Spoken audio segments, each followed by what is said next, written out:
What's up, everyone? Today I'm going to talk about Stanford expectations versus reality. So I just finished my first quarter at Stanford, and I'm going to talk about things that I thought were going to be at Stanford, things that ended up at Stanford, how people act at Stanford, all of that jazz. So I'm going to back up a bit.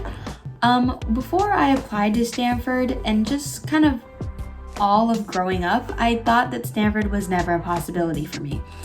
I thought it was just some place that like all the robot kids go and they're just super smart and they're not actually like people. That's literally what I thought. But coming here, I'm realizing everyone's just another person and they're quirky and they're fun and they're not like robots. They're definitely not robots. Stanford doesn't want to admit robots anyway. So people are really, really awesome. And I know you'll hear that a lot in videos that you see because I watch that, but it's true. The people here are really awesome. And everyone is really smart in their own ways and they have their own niches and things they're good at. And it's really, really fun and interesting to learn about people. I've met so many people who are completely different from me, come from way different backgrounds, and I absolutely love to hear about it. And I want to know more about what life is like for them and where they grew up and what kind of activities they did. Oh yeah, also speaking on activities that people did, people are really humble here at Stanford about sharing the things that they put on their application. Like I've met people who've started a business and I think that's really awesome and I want to learn more about it. But then people are a little more humble and shy and don't want to share as much because I think people just don't want to seem like they're bragging, which I totally understand, and no one wants to seem like that. So it's also nice to know that like people aren't like, look at all the things I did, look at my SAT score. Like, no. Here, no one actually talks about their SAT score at all because we understand that everyone got in for different reasons and scores aren't everything. So it's really nice that people recognize that. People are really, really respectful also here. I found consent is a big thing that Stanford pushes on us. Consent, make sure everything's okay, even if you're just like gonna take a picture of someone in the dorm, like just make sure it's okay first. With everyone being like smart, I guess, coming in here, I thought that I would have a big like shock and feel like I was super dumb and like probably not gonna know as much. And honestly, yeah, like it's not in a bad way though. Like I know more about what I don't know, if that makes any sense. So I've learned that like I just don't know a whole lot about science and even some things in math. I was pretty high in like where I stood in terms of math in my high school and I did calculus A-B, but it seems like a lot of people at Stanford have done calculus B-C, and so they're all taking math 51, whereas if I were to go into math, I would probably take math 20 and it goes 20, 21 and then 51. And so I was like, oh my god, am I not good at math? Like this whole time I thought, oh my goodness. But honestly, like no, I am so good at math, whatever. Probably won't even take math while I'm here. I'm not even gonna study that, so what does it matter? But yeah, I realized that there are a lot of things I don't know and sometimes I feel dumb, but that's okay. And I'm okay with that. I'm just like, haha, like, I don't know about that. Tell me about that. I would love to learn. So everyone brings their own things to the table. It's not like everyone has to know everything. Duck syndrome. So I know that a lot of people talk about duck syndrome. It's when you are seeming so fine and like okay above the surface and like I've got everything together, but then underneath the water you're like paddling super, super hard and just trying to stay afloat. So it's like you're putting on this mask that you're okay when really deep down you're not. So I guess this happens in a lot of college campuses and it happens here. But the thing is, I think here at Stanford, it's very recognized that this is a thing. And so people acknowledge it and people are way more open to share that they're struggling, especially me, I'd say. Like when I'm struggling, I'm like, hey everyone, I'm having a hard time. And then people can help you out or like give encouragement, whatever. Also, like the RAs are totally there for you. There's so many resources on campus to help you with these things, with mental health, sexual health, like all of this stuff. Stanford has so much available to you. And so they understand in high pressure environments like these, people will get really stressed, but there are always ways to help with that. Liberal education. Stanford is very big on liberal education, meaning that they want you to take classes in a variety of different fields, not just the one field that you want to study. I know in the application stage of like applying to Stanford, I thought like, oh my gosh, I need to know what I want to do and I need to have my entire application reflect that so I seem like this whole packaged person. No one knows what they want to do, and that's the T.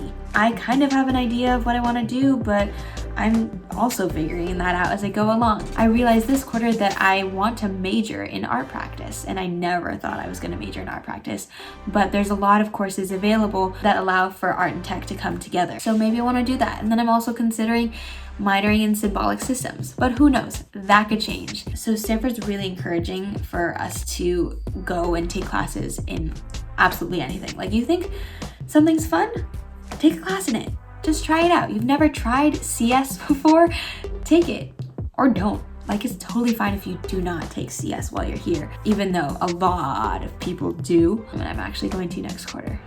On that with like not knowing what you're gonna do and like being interested in a bunch of different things, Stanford is very, very supportive of interdisciplinary study. And when I was applying, I heard on like webinars and stuff, this thing, I don't know if you've heard, but like Pointy student versus well-rounded student, and the Pointy student was the one who was like super focused on that one field and like all their extracurriculars were about it. They took hard classes that were all about that one field, whereas the well-rounded person just kind of like did different things in a bunch of fields. And these webinars and these college things I was reading and learning about were saying that the Pointy student is favored in college applications, that all these universities favored a student that was only focused in one thing. But as I'm here at Stanford, I learned that's not true at all. Here's something that I learned during a plenary at Stanford. So I'm just looking at my notes right now. This one woman was talking about breadth and depth systems at universities.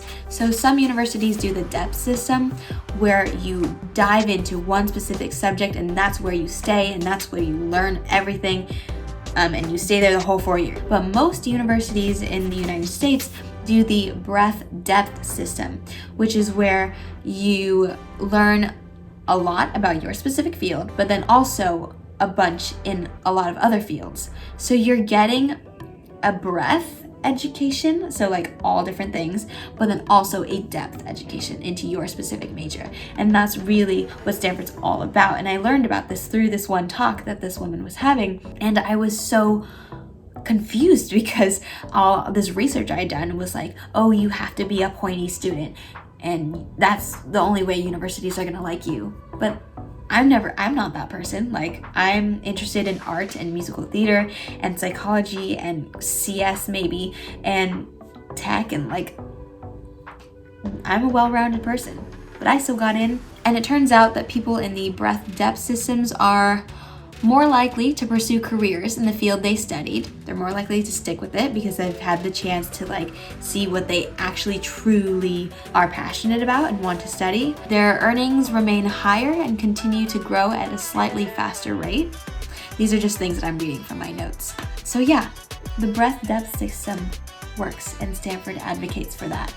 Okay, moving on. Being a Stanford student, you are going to be busy all the time. And that's what I knew coming in. I was watching a lot of the other YouTube videos and I was like, oh my God, their day in the life, like they do so much in one day. And it's true.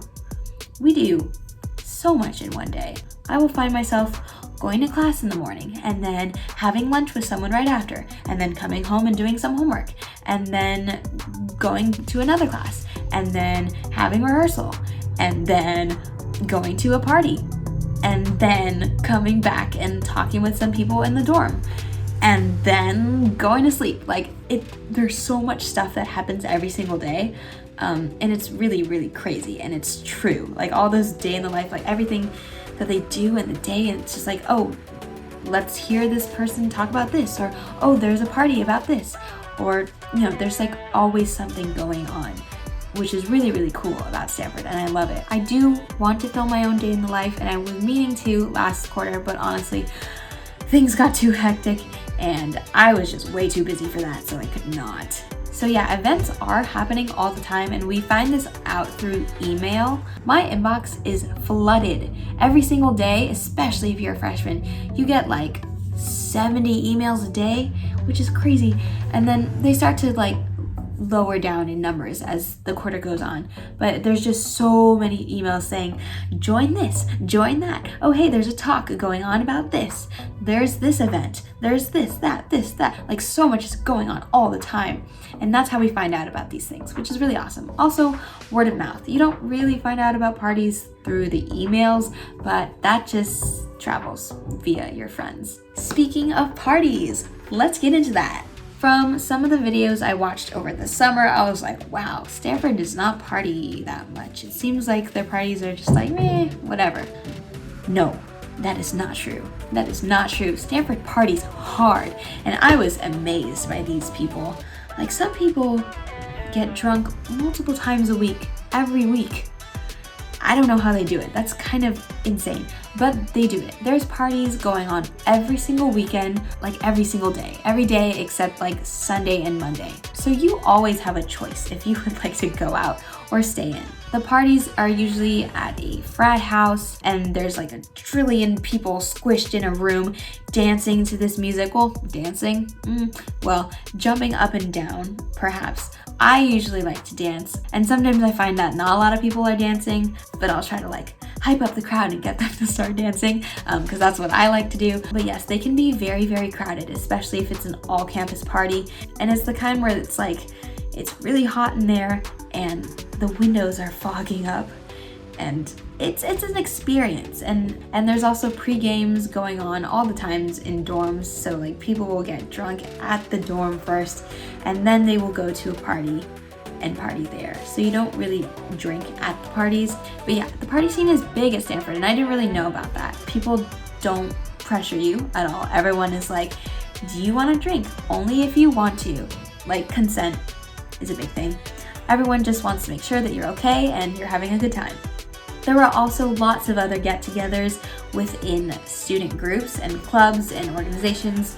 For me, since I was in Gaieties, which is a musical, we had a lot of parties just with our company. And so that was nice, in a more intimate environment where it was just us and not like everyone in the entire university. Social life. People say that East Campus is where the social life is really happening, and because like all the main freshman dorms are there, and then West Campus is pretty dead. However, I live in West Campus, and I will tell you, we have a good social life, okay? Our dorm is pretty tight. It's really nice. We have a nice group of freshmen that are all pretty close to each other, and we have a great time, and we are not secluded at all from East Campus. Like, I will bike over there and I'll hang out with my friends on East Campus, and that's totally fine. There's definitely social stuff going on all the time, and wherever you are, I wouldn't say that it's just East Campus and not West Campus, because West Campus is definitely also poppin'. So with all of these things happening, I'm surprised to say that I actually get more sleep in college than I did in high school. I thought for sure, since that's what everyone says, you know, oh, in college, nobody sleeps. You go to bed at like 4 a.m. every single day, blah, blah, blah. And I mean, okay, yes, sometimes you do go to bed at 4 a.m. But classes are later than high school classes. So even if I am going to bed at around 1 a.m. average, I wake up at like 8:30 or 9:30. So I'm still getting a good amount of sleep at like 8 hours. So it's a lot more sleep than I got in high school. High school, I got like 6 or less hours of sleep, but it also really just depends on you and the kind of person that you are and like what you're doing with your time. Like, I like to prioritize sleep, so that's why I was doing that. And maybe that's why I had a hard time getting all my homework done. But like, I'm not gonna stay up super, super late to do homework. Sometimes though. Other times I will wake up early and do my homework in the morning, since I'm more awake and my brain can function better. Bike culture. Everyone bikes. And but people also drive too. I bike everywhere, absolutely everywhere. It is important to wear a helmet. I wear a helmet always, and no one else does. And that was surprising, because so many bike accidents are happening all the time. It's always like, have you had your bike accident yet? as if everyone is supposed to be in a bike accident, which yes, I have been in a bike accident. Let me get to that story in a sec. No one wears a helmet, and I thought that they would. I thought that they would protect their Stanford brains, but I guess not. Anyways, here's my bike accident story. I was dumb. So I was trying to find the Hume Center, which is where we get tutoring for free on our essays by professors. So I was riding my bike, and I'd never been there, so I was a little unsure of where I was going. And then I thought it was this place, and so I was like, okay, I guess I should maybe start parking now. And so I started turning, except I was unsure. And then I completely ran into this girl on a scooter, and I felt so bad. I felt so bad. It was all my fault. So she fell down, I fell down, we were on the ground, and I apologized a trillion times. It was okay. It was all okay. No one was hurt. I was not in any pain at all. I was wearing a lot of clothing, so I guess that protected me. I was also wearing a helmet. But yeah, everyone bikes at Stanford. Some people walk to class, but honestly, I could never do that because that would take forever, and I'm trying to get where I need to go. It actually takes only 6 minutes, I've calculated, to get to every class that I have, but I always plan 10 minutes, 15 minutes ahead, just in case. Ooh, now we're gonna talk about food and dining halls. So people are always saying that college food is bad or something, or people are always complaining about the food. And that's true. Wherever you go, wherever university you go, people are gonna be complaining about the food. But honestly, I love the food. I love the dining hall food. I think Stanford especially has a very great range of food that we can have. So for example, there's cultural food. Obviously it's not authentic, but it's still pretty good. This one dining hall has Indian food, another one has Asian food, another one has Mexican food, but then there's also just standard other foods. So that's what I really like, that there's a diverse selection of food. I'm really, really grateful to have all this food, because usually when I'm at home here, we don't go out that much. And then also I just eat the same thing usually all the time. But at school, I have so much to choose from, and it's really awesome. Now, the quarter system is what we're on at Stanford, not the semester system. So previously, my expectation was that oh, it moves really fast, and some people think it's too fast, and others it works for them, and you can take more classes. And so for me, it works. I think it works. It is very, very fast, definitely. You only have 10 weeks in the whole quarter, and then finals week after that. So everything is moving very, very quickly. You have a lot of homework all the time, but it's cool, and I enjoy it. And I like that it is the quarter system, so then I get to take so many more classes during my time here. And that's what I love, because there's so many classes that I just want to take, and I feel like I might not have enough time. So also in terms of scheduling, the way that works is you have a super, super, super long summer. My summer this year was so long, it drove me insane. We start late September, and then we have 1 week off for Thanksgiving, and then 3 weeks off for winter break, and then I think 1 week for spring break. It's the first quarter is from September to December, and then the second quarter is from January to whenever spring break is, and then the third quarter is from after spring break up until summer. So now I'm going to talk about the arts at Stanford. While I was applying, I was kind of skeptical, because I know that Stanford is a predominantly STEM school and heavy CS, computer science. So I was like, well, how good are their art programs? How good are they at not only visual art, but also performing art? How's their theater program? Do they support the arts? And the answer is yes. They support the arts so well, so much, and the programs are fantastic.